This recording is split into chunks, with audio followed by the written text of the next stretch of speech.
Hey nerds, bem-vindos ao Nerd com Orgulho. Hoje nós vamos falar de Lives of Pi, o game, né, que se baseia aí em Bloodborne, literalmente, né, um Bloodborne aí feito aí pro pessoalzinho que curte, né, um Souls no estilo Bloodborne, né, que é aquele negócio, né, visuais na Europa, já um pouquinho assim na idade as trevas, assim dizendo, né? Como é cultuado lá fora, né? Lives of Pi é um RPG, né? De ação, assim, né? Desenvolvido pelo Round8 Studio, não o mesmo Round8 aí da série, beleza? E publicado pela Neowiz Games. Inspirado no romance de Carlo Collodi, né? As Aventuras de Pinóquio, né? Acho que vocês conhecem já Pinóquio, né? Tem a animação infantil para Disney. Que o autor fez uma versão dele, né? A visão dele. Teve aquele filme lá em live action, não do da Disney também, tá? É um outro lado, país mesmo de origem de Pinóquio, que é até legalzinho, que adapta bem aí a história do livro. E, bem, beleza, foi lançado aí então por PC, PS4, PS5, Xbox e gamepass de 19 de setembro de 2023, mas dia 18 já estava liberado aí a partir do meio-dia no Xbox Game Pass. O jogo ele é and it sticks so close to the script that it né? got to the point where I'd meet a seemingly friendly character and think, this is the one who's going to betray me later, with full confidence that I was spot on in that assessment. There's even a major boss with the same name and rough appearance as a Dark Souls boss, which is honestly just kind of hilarious. One of the ways it does set itself apart though is with its story, which is a dark reimagining of Carlo Collodi's Pinocchio. Lies of P's version takes a lot of gory and depressing liberty in its version of the classic tale, but it's got some nice nods to its inspiration. There are these untrustworthy mammals, plus a neat mechanic where you have to choose to tell lies or the truth. That'll have an impact on the outcome of your story. Oh, and the soundtrack is outstanding. Get a load of this. Os robôs aí, não sei como você vai preferir, eu chamo pelo nome do jogo mesmo. E aí eles estão aí dominando, aí eles desceram e começaram a atacar tudo. Então as pessoas ainda estão sofrendo de uma petrificação, né, causada aí possivelmente desse minério. E, pô, é bem isso, é bem básico aí, e aí a gente tem que literalmente libertar aí toda a civilização humana que sobrou e destruir aí os Tinters aí do mal, assim dizendo, né? Tinters é o nome dos bichinhos aí, beleza? Ok. Vamos falar um pouco da gameplay, porque essa é a história. Se eu colocar assim, eu falo mais, quer fazer história, então bora lá.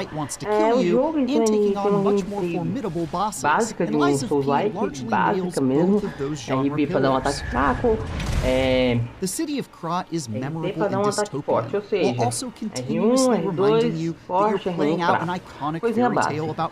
Então a gente já conhece já o jogo, porque é o que o Souls gravou e deixou aí pra todo mundo usar. Beleza. Então aí a gente começa nossa aventura aí, né? A gente desperta no vagão, vai saindo, derrota os monstros, derrota bosses, tem pontos aí que são literalmente fogueiras, né? Então basicamente tudo que a gente já precisava saber. Só que no do Pinóquio é um pouco diferente, porque sinceramente eu vou falar isso mesmo, mas eu achei mais difícil a demo do que o próprio jogo, entendeu? Tipo, não é porque como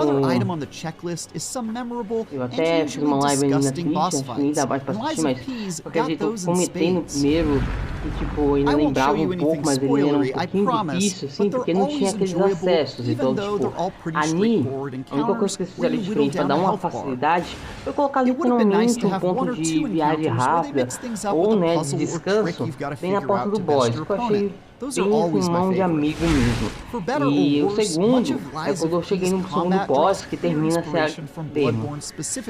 Quando você termina esse segundo boss, literalmente não morri uma vez pra ele, e o segundo também não, o terceiro, e por aí vai, né? Então tipo, não é que eu tô falando que eu sou já assim, não, eu não sou mó ruim, tá? Mas mochila eu quando jogo Dark Souls, entendeu? E tipo, lá pelo fio eu já senti facilidade, entende? Porque ele coloca um carinha lá pra te ajudar, te carinha que tá lá na frente do boss, ele é bom pra caramba, então você vai sentir uma facilidade tremenda ao jogar Lives of P. Então, se você quer pegar ele pra jogar, zera, pô, mano, 12 horas pelo menos aí. Você vai morrer, com certeza vai morrer.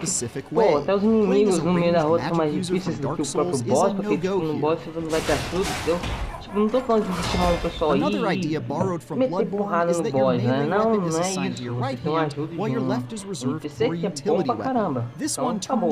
É um boot que é bom. Então acaba que... Mas o Pita não me peça, pode jogar de graça.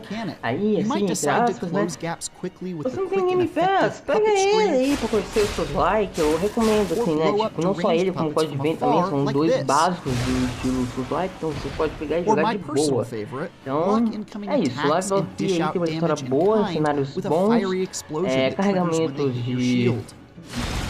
It's especially cool that each of these tools can be upgraded with additional effects. Toda hora aí na Check this frente, out. então, enfim, mas os cenários são bem bonitos, são bem estéticos, gostei pra caramba. Então é isso, tá? Essa é a minha análise rápida de Lives of P. Um bom jogo? Sim, com certeza. Vale a pena jogar? Aí depende do seu gosto, como eu falei. Valeu e até a próxima! So you think that defines any good Souls-like is how soul-crushingly difficult it is. And Lies of P has mixed success in this regard.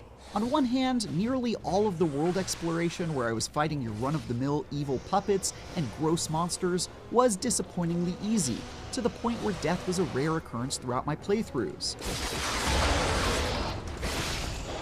The same can be said of most boss fights, which Souls veterans can expect to beat without breaking too much of a sweat.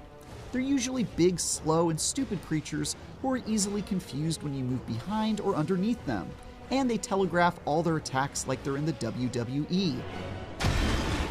But then I'd encounter the occasional showdown where the difficulty spiked up dramatically without warning, and I'd die 20 or 30 agonizing deaths on a single boss, leaving me to wonder if I just wasn't properly leveled or something, which was never the case. I just needed to get good. Those specific bosses stand in such stark contrast to the much milder exploration sections that it can be quite jarring, and I often felt like the levels preceding a tough boss didn't properly prepare me for that gauntlet. Most likely, my skills probably atrophied during the stretch of mostly undemanding skirmishes in between the dramatically more difficult boss fights. Lies of P has also inherited some of the clunky roots of the genre along with its strengths. Among other things, there were a few times where I phased through the environment in a weird way, and enemies have a weird habit of just despawning right in front of me like they were fading away during the season finale of a long-running high school TV drama. Thankfully, none of these issues were particularly widespread, so they're unlikely to drag down an otherwise perfectly enjoyable adventure. Especially since performance is otherwise rock solid. I maintained a perfectly stable frame rate at every point, which definitely isn't a given in this genre. Which out particularly far from its Souls-like inspiration, but like a marionette controlled by a skilled puppet master, it plays the part extremely well, in a wonderfully dark fantasy world. It must be said that its uneven difficulty didn't always make me feel like an underdog, especially when playing as a brawny, overpowered version of Pinocchio with a massive weapon. And combat pigeonholed me into a specific playstyle while the levels are less open and twisting than most. But with an awesome weapon crafting system, some really memorable boss fights, and one of the better stories we've seen in this genre, I can enthusiastically Lies of P is the next best thing. For more, check out our reviews of Starfield and Trine 5: A Clockwork Conspiracy. And for everything else, stick with IG.